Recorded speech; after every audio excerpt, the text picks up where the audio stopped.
Well, hey everybody, welcome to another episode of Level Up, and I'm here as always with my good friend Kenneth Edmonds. How are you, Ken? I am fine. I'm actually not traveling this week, so I'm really fine. I love it, and settled into the new house, which is great to see. And we've obviously got a special guest on today, Mr. Earl Everson. How are you, buddy? Mr. West, awesome. How you guys doing today? No complaints Great. whatsoever. Yeah, it's another beautiful day to be alive and have another show and to talk about a show, which is why we're all here today, right? So, Earl, you and I were both at the BTA event. We're going to dig into that soon. Before we get going there, questions and comments. You know, these are a lot more fun when you join in. So if you have any comments or questions, throw them out there. If you were at the BTA event and you're tuned in, we'd love to hear from you and see what your thoughts were from the event.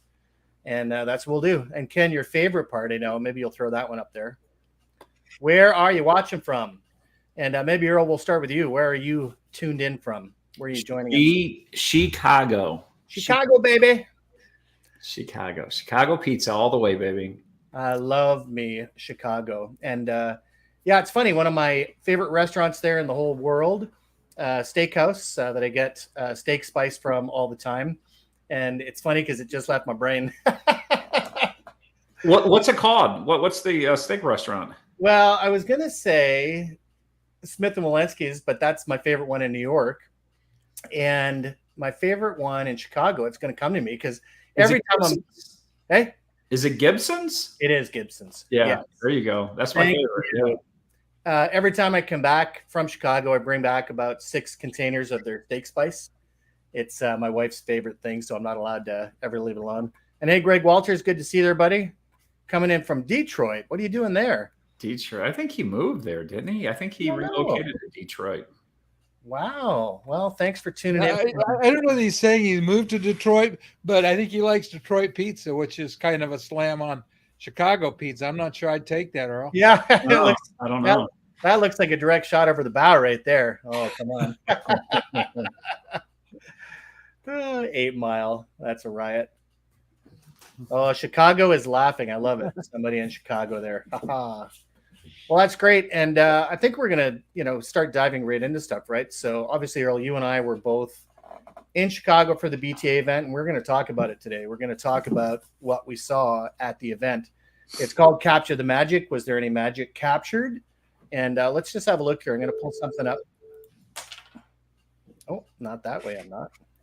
There we go. Look at those people, eh?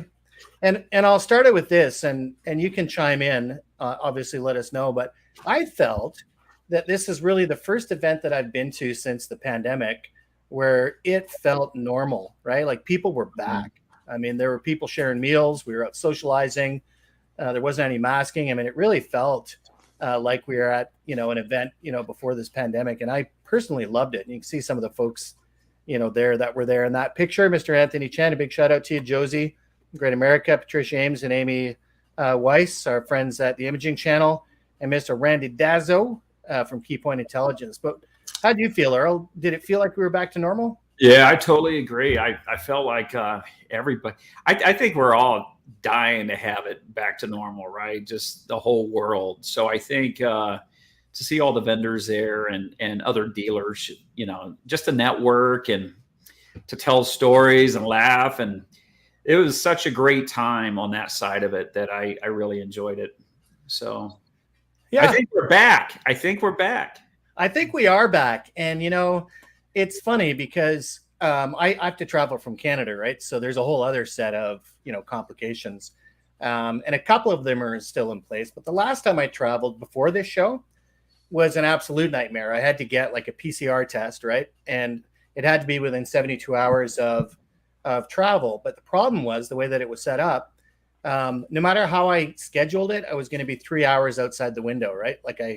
So I had to go right from the hotel from the airport to the hotel, get my PCR test, wait for those results to come back. And then by the time I got to the airport, it was already expired by 3 hours, right? My window. So a nightmare, right? Fast forward to this trip. I drive across the border to Buffalo. They say, have a nice day. I get on the plane and I do the same thing coming back home, right? So definitely nice to be able to, get back into events. And I think we're going to see a lot more people getting back to events now that things are, finally normalizing a bit, right? Yeah, for sure. Yeah. And how about you? How was your trip from Chicago to Vegas? It was fine. It was normal. Again, walking through Vegas, nobody's wearing a mask. It was to me, it was back to normal. It's kind of like you forget about this whole COVID thing. It's like when you go out to dinner and you have a bad waiter or waitress, right? After you finally eat, you forget about everything else. You're like, I'm full now. This is great. Same thing here. It was back. So yeah. And what about you, Ken? You weren't at the show, but have you been noticing travel getting back more to normal? I would say so. And we've done quite a bit of both flying and a lot of driving, some cruises, and everything to me is fairly normal. The cruise lines have finally pretty much gotten rid of the testing if you're vaccinated. They're still testing if you're not vaccinated, but much better than it was even a year ago, because I started seriously traveling a year ago in July. Yeah. And I've done 14 cruises, a couple of international trips, addition to the stuff I've done in the States. And it is very much feels normal again, which is great. Yeah. I was committed to something else, or I'd have been in Vegas. And how about all you people out there that are watching? Are you traveling again? Does it start to feel normal? Or do you think we're living on cloud nine? So certainly leave your comments. Let us know how you feel about travel in 2022 for the fall season. I'm going to jump into the next point here. And this is actually from the Tiger Paw blog. So if anyone wants to read the whole thing on their own, you can go to tigerpaw.com, check out the blog. We post a lot of great educational content there. And the other session that I really liked, other than getting there on the travel, was the marketing group that they had from different organizations, the Marcom folks. And they were talking about the different things that they're doing in their marketing, right? And that marketing should obviously make money. I really enjoyed that session. So a big shout out to Kevin Marshall, president of CopyLink. He actually moderated that session. And to Haley Grisby, marketing director at Fishers, Andy Smalley over at FlexPrint, and Scott Olson, who's the director of marketing at Les Olson Company. And I like that session so much, I've actually booked them already for a podcast interview, right? And one of the cool things that, that happened there, it was really funny. I enjoyed some of the stuff that Andy Smalley was showing from FlexPrint, that they had some pretty, I guess what could be considered controversial marketing. They had a rap thing from one of the, I don't know who the rapper is. I don't really listen to rap, but I did recognize Snoop Dogg. They had another ad that they did with Snoop Dogg, and just some really fun stuff, right? So I'm not sure if you managed to get to that session, but I just love hearing from the dealers that are doing it right. Yeah, that was kind of cool to see them use I forgot the term they use for those videos. Cameos. Cameos. There you go. Yeah. That was a cool concept. Yeah, I think so. And, for anyone out there in the world that's, looking for some of that, if you go to cameo.com, hey, Sandy, nice to see you. One of our friends from CompTIA. Great to have you on the program. Yeah, if you go to cameo.com, then you can see how you can actually use that for your own stuff. And I just thought it was really cool. One of the things that they're doing was actually using it for personalized messages that they were sending to opportunities, right? And that really made the light go off in my head, because I was like, what a great thing, right? To take the time, like, Earl, who's your favorite athlete? I would say, I guess, LeBron. All right, Mr. James, I'm going on Cameo. You're going to get a message, right? But it's so cool, like, to be able to do that, and to be able to send that to you, because that's all it takes, just a couple seconds, and it's probably a good topic, right? Like that's one of the things in our industry I don't think we do a good enough job of, is asking questions. And not all of those questions have to be directed towards what copier they're using or what printer or anything else. Maybe that question could be directed to just what I just asked, right? Like, what games do you watch? Who are those people? Because if we can personalize the way that we speak with our customers and let them know that we actually care about them as people too, I think that's got to go a long way, right? Yep, for sure. Yeah, I want to interject on that, because I think that's one of the things that's too often missed, is we don't think enough about who we're talking to and think about what they need. Rick and I talked about that last week on the show. Is so many times, whether it's on LinkedIn or just our general marketing, it's really focused about talking about us. And people get tired of hearing about us pretty quickly. They hear about them and things that are important and interesting to them.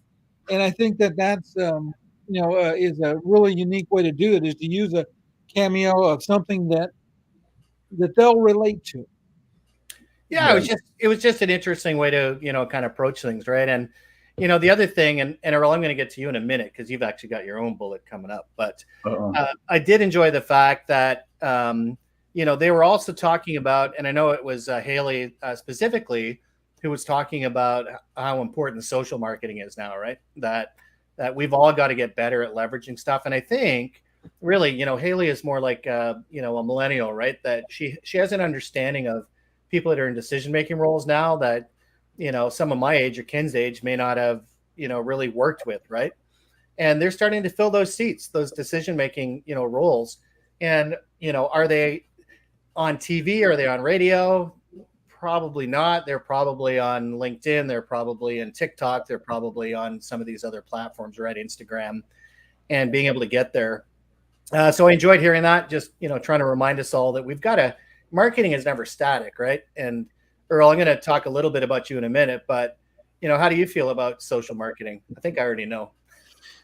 I'm all in 100%. I just, my biggest issue, to be honest, is probably I need to expand to the other platforms, get more consistent with TikTok and Instagram, and just kind of really work those angles. But right now I'm so into LinkedIn that I kind of fail to use the other platforms, and everybody else is, like they said, everybody else, they're on it. I just need to figure out the latest thing. Have you seen the YouTube short videos? Yeah. What YouTube do they call Shorts? them? Yeah, YouTube Shorts, pretty easy. Short. That's right. That's right. Yeah, and I think the platform automatically picks up on the fact too that if you do like a cell phone video and upload it, and it's within the time frame, that it recognizes it as a short and will automatically add it to their shorts. Oh, cool. Yeah, it needs to be 8 seconds. I think sometimes it helps. Well, let me rephrase it. 8 seconds seems to be the magic spot, both for Instagram Reels and for Facebook is doing Reels now, and also on YouTube. 8 seconds seems to be the magic number to get them. And it's funny how they will blow up, because I had one that was, I didn't think it was anything special, got 4,000 views. I have others that get 20 views, so you don't really even know why. Yeah. But I would say that I want just to add a little bit about social media is the one thing that didn't get mentioned early in this conversation is YouTube. Everything that you create on LinkedIn should be on YouTube, because YouTube is the number 2 search engine in the world, and it's owned by Google, which is the number 1 search engine. So when you're putting content out and you put content on YouTube, so like a good example, Earl, you do a lot of LinkedIn videos. Just either download them or use something like we do, where you can get a copy of it and share it on YouTube as well. What I love about live streaming though is like we're broadcasting right now live on Facebook, LinkedIn, and YouTube, right? This is live right now? I didn't know. It was a secret. Well, it's getting lively. It's getting lively anyway. Yeah. No, absolutely. But they will live forever natively in those platforms, right? So it's not a link to YouTube that's in Facebook. It's not a link from LinkedIn that's, it's native, right? So once this is done recording, it is on the platform as a native video. And that's important, because one of the things that happens is that each platform loves to share their own content. They're not as big of fans in the algorithm of sharing other people's content. So if they're pushing people to YouTube, it's going to get less eyeballs, right? But if it's native on this platform, which it is, so just something to think about. It's another way to make sure that, for those folks out there that are thinking of, why in the heck would I do a live stream, versus a webinar? I think that's one of the answers right there, right? Yeah. And I'll go back to the short videos, right? So my wife is a retailer. I spend quite a bit of time helping her with her marketing stuff. And one of the things that I do is make sure that I'm doing at least a reel every day now for her, right? So they don't take that long, but sometimes you'll find one that's gone viral and you can actually use it as a template, because that people either like the song or the concept or whatever. and then, get the stuff out there, right? I haven't found any use yet for it in my world professionally, like here, like B2B, but I don't know. Time will tell, right? All right. I'm going to pull up another point here. This is something I love. Hey, Earl, we get accused quite often of being status quo, right? Of, not paying attention to what's going on in the market and kidding ourselves and patting ourselves on the back. And I want to put something up here, which kind of obviously, hopefully, will dispel that mythology in some people's minds, right? And one of the sessions, I always love a key point when they present some of their statistics. We're very focused on reality. And one of the realities they were talking about, obviously, was sort of the decline, like obviously in A3 device placements and forecasts. They're saying by 2026, going to be down an additional 8%. And looking on the other side, which is the rise in the A4 placement forecast, it's actually rising by 6%, right? But Randy was very clear in that point, saying don't get too excited because one is going down, the other is going up. A printer ain't worth what a copier is worth, right? Right. Well, to answer that, our sales have been 100% A3. Okay, number one, we can't get A4. Right. So everything that we're selling is still A3. And yep, that's what I prefer. I want to stay all A3. I know people say A4 are more reliable, et cetera, et cetera. Maybe that's the case. Maybe it's not, right? But for a dealer to survive on A4 placements, no way, not happening, not a chance. Right? No. And I know there's people out there yelling about A4. Trust me, until you run a dealership on A4, you shouldn't be saying that, because A3 is number one. That's what feeds our economy, our dealerships, period. Yeah, well, and you've done a great job of it. You keep growing. You've grown through the pandemic. You keep having record months, right? You keep having record placements. So it can be done. You've got to have that, that focus. But I think the important thing to realize when we look at kind of those number placements is that you've got to be very focused on how you go after that business, right? Mm-hmm. That print is not going away. So when we look at, some of the declines in placements and everything else, well, there are still a ton of placements out there, to garner business, right? Now, as you know, I'm a big proponent of diversification as well, right?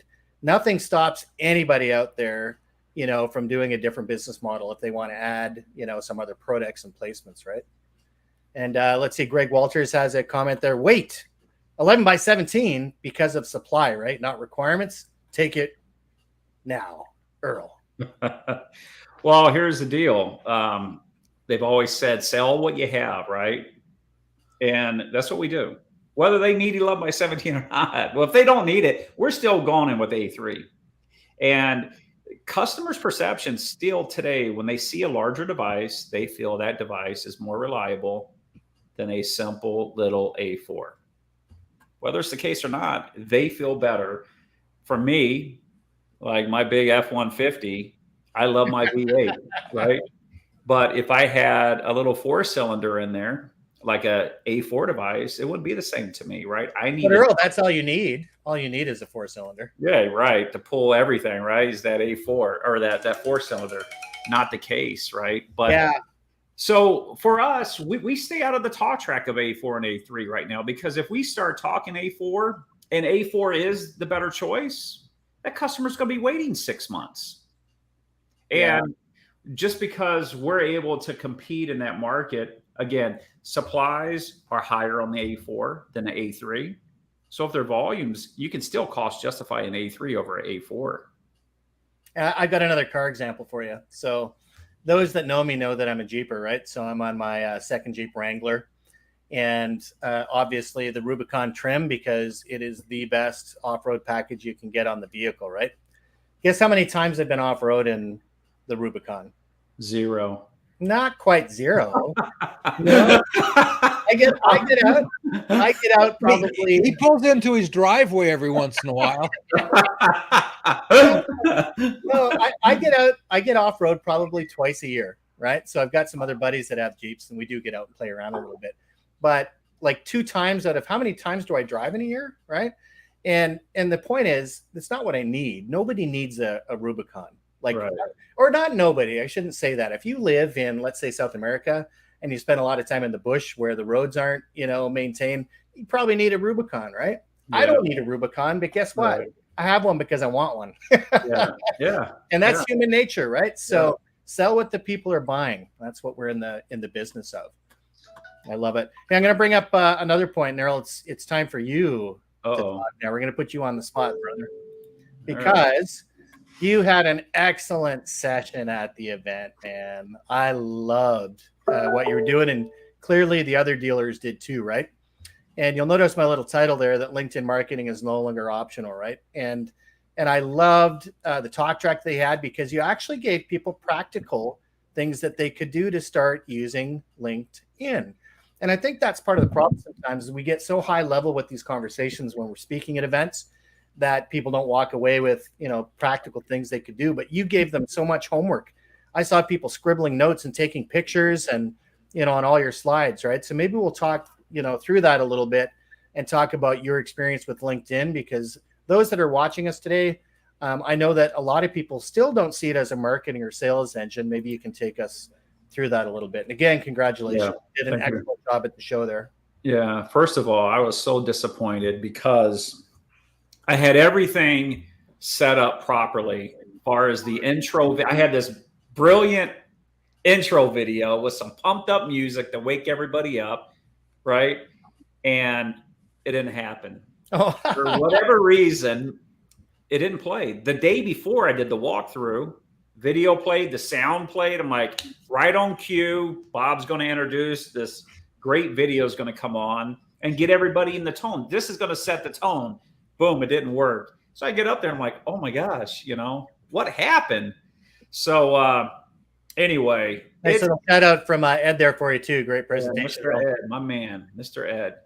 But, I think I was speaking from, this is exactly what I do every single day, right? Social media, LinkedIn, trying to add net new business with this platform. And again, it's an organic type process where you grow your network. And like I was talking about, growing your network locally, a lot of people focus, they try to just get people to link in with them, right? But if they're not going to buy from them, why even focus on that? Some people are out there pounding their chest that I have X amount of followers. I don't care how many followers I have.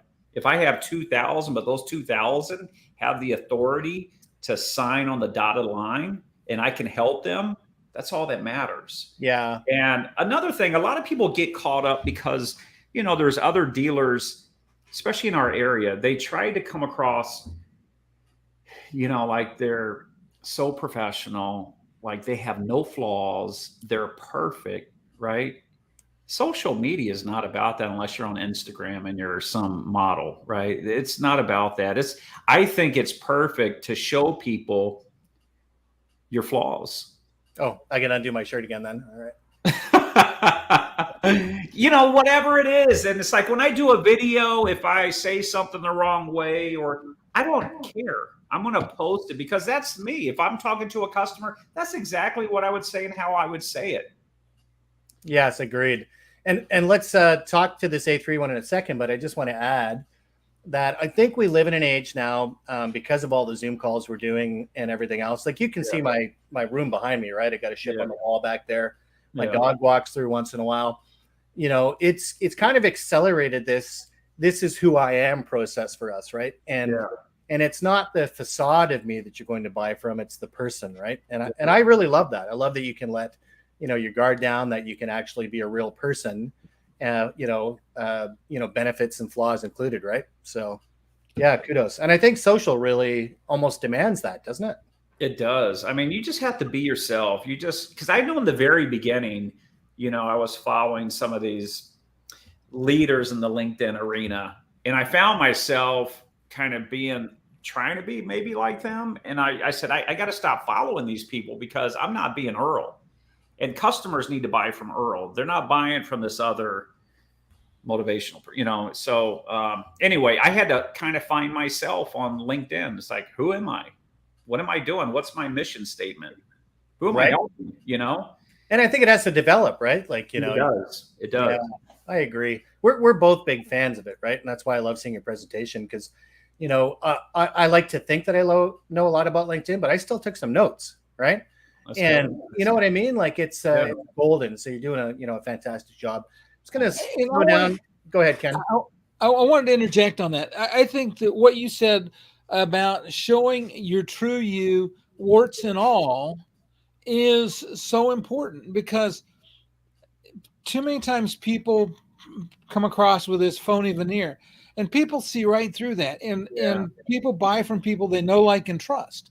Correct. And if they see you being phony on social media, then what's going to happen is they're no longer going to trust you. Yeah. And they're probably not going to like you. And so you lose opportunities. So you can really shoot yourself in the foot if you're not genuine in any of your social media posts. I'll say, and I got to talk here because my friend Matt Lee has left a comment there, right? He said social demands that organicism. I love that. I don't know if you made that up, brother, but that's a great term. And for those that don't follow Matt Lee, is with PAX 8, he does a phenomenal job, on social as well, right? And if he's not in your network, get him in there because he does some great stuff from when he's on the road at events, just like kind of, we do in our space as well.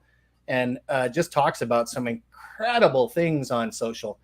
And he does some different things too. One night I watched him actually playing a game called Red versus Blue, which later turned into an interview for me because it was cybersecurity training that was gamified. Like, there's, just be yourself, right? Matt's playing a game on LinkedIn and just so cool. Anyways, just want to throw that. So thanks, brother. Appreciate and, also on social, you're not going to appeal to everybody, no matter what you do, but the masses, I think, will follow you and buy from you and like you over time, but it's incredible that the people that I talk to that don't know me, right, they hear certain things from certain people within the industry and their perception of me is so off until they actually talk to me, and it's crazy. And that's why I love video content, because now people can judge for themselves, like, okay, this guy, I like this guy, I would buy from this guy. Hopefully I'm in his backyard so he can, help our business. But, it's always a fight and people are always going to judge you no matter what. So it's true. There's always somebody out there. Yeah. As we know, we've got a couple in our industry as well, right? And Matt says, always good to see you, my friend. Be yourself and the right people will follow. Absolutely. Correct. Reminds me of a quote, actually, I learned from an older business person when I first started in the industry, and I was very stressed about making money, right? Like imagine being, 21 years old and you're stressed about making money. He did exactly what you did early, laughed and said, love what you do, kid. The money will take care of itself. So one of the best piece of advice I ever had. And Greg says, social is so engaging, even a bully gets attention. Ain't that the truth? That's so spot on. Yeah. So you did a fantastic job there. I did see them taking notes. You know what else they were talking about, Earl? What's that? I love this. Ken and I both love this because what's the one thing all three of us on this show love? I love me some flat rate. And even though the session wasn't on flat rate, they were asking you about that, right? I know. So people are paying attention. This revolution is really starting to pick up some speed. Earl, I'll always call you the flat rate king because you are in Chicago and you've been, pushing it hard and making sure customers understand the value of that. So I'll leave it at that. This is not a flat rate episode, but it was great. Some show from Fox News reached out to me to be on the show with them, right? And we were talking because they want to get into the technology space and they're looking for someone out of Chicago to promote and all that good stuff. Anyway, we were just talking about companies that disrupt a particular industry. And I said, listen, to me, the flat rate is completely on a small scale, right? Especially here, it's a disruption. And it's just a matter of time until this takes fire across the board that everybody, I think it's going to be a standard, just like how Ken helped with the CPC back in, 1963. I think eventually. I resemble that remark, Earl.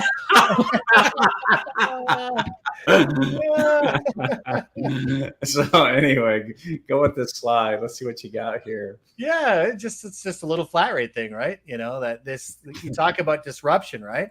Yeah. And on your website as well, I love that that's the first thing you talk about is your flat rate program, right? Yeah. Yeah. And we've always said, like, I don't know how you feel, Earl, but it's not that every page has to be flat rate. I think it should be, but it's not that every page has to be. But I don't see how you couldn't in 2022 and beyond start looking at it as an option for your customers, right? Well, this is why I have this little prop here. I'll show you guys. Oh, maybe it's not going to show up. There it is. My old handy dandy analog phone, pay per minute. So unless you're still paying per minute to talk on this thing, right, you shouldn't be paying per page to print any longer. Seriously, because it's the same thing. Eventually, 5 years down the road, customers are going to go, do you remember we used to pay to print color on our devices? Print's declining. Well, it's declining if you're not growing. Your dealership is probably declining. But if you're adding net new business every single month, how is it declining? I call it that's incline. That's called margin. Yeah.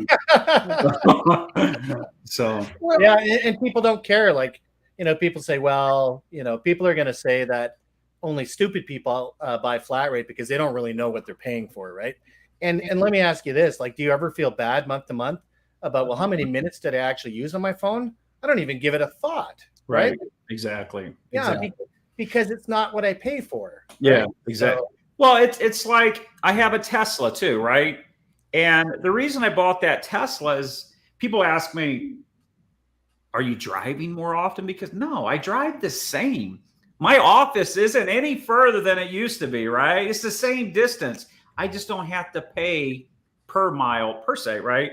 Even though I'm paying to charge it every night.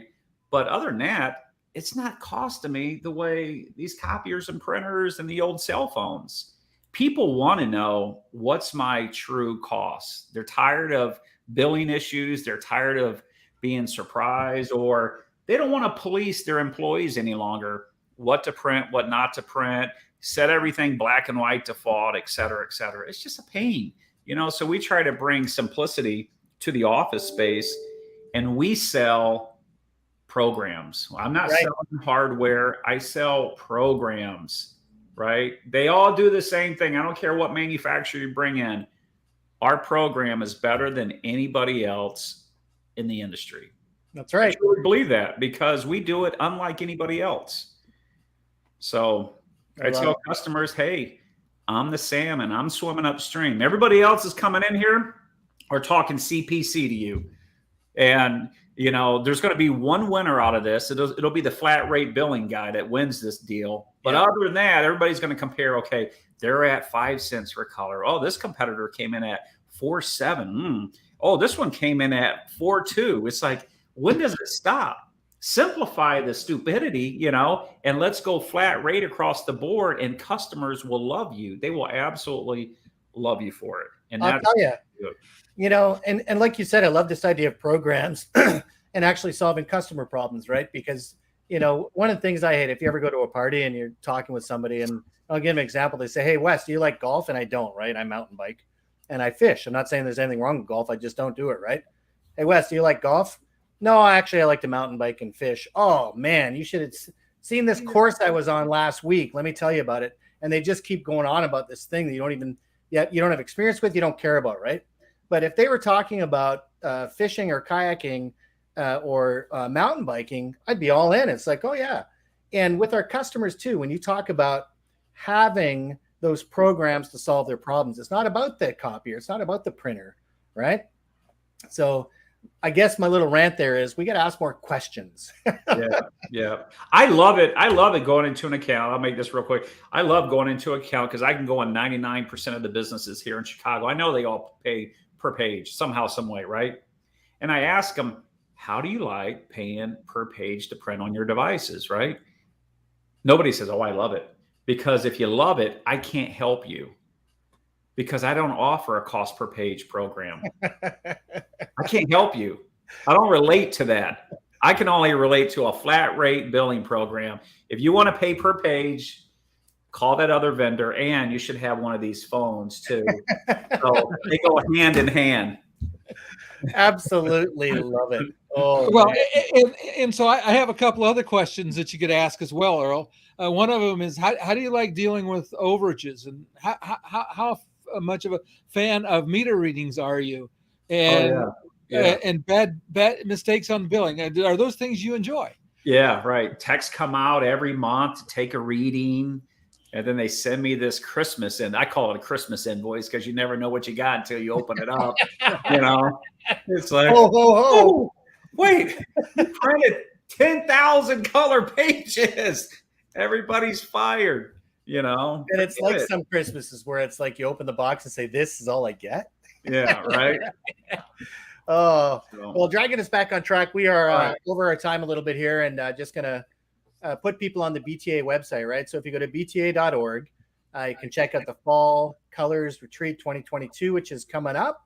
I'm actually not going to be able to make this event because I've got a conflicting one, but certainly if anyone's looking for the next great event with the BTA, I love organizations like the BTA, like the MPSA, like CompTIA, because they're all doing a phenomenal job of making sure that they bring people together, to make a difference in this channel, and not just for the channel, but for ourselves as business owners, right? So, so kudos to the BTA for the Capture Their Magic event. Thank you for that, and great job, Earl, speaking there on LinkedIn, and look forward to seeing you at another event. Absolutely, appreciate it, guys. All right, everybody, enjoy the rest of your day. Let's go.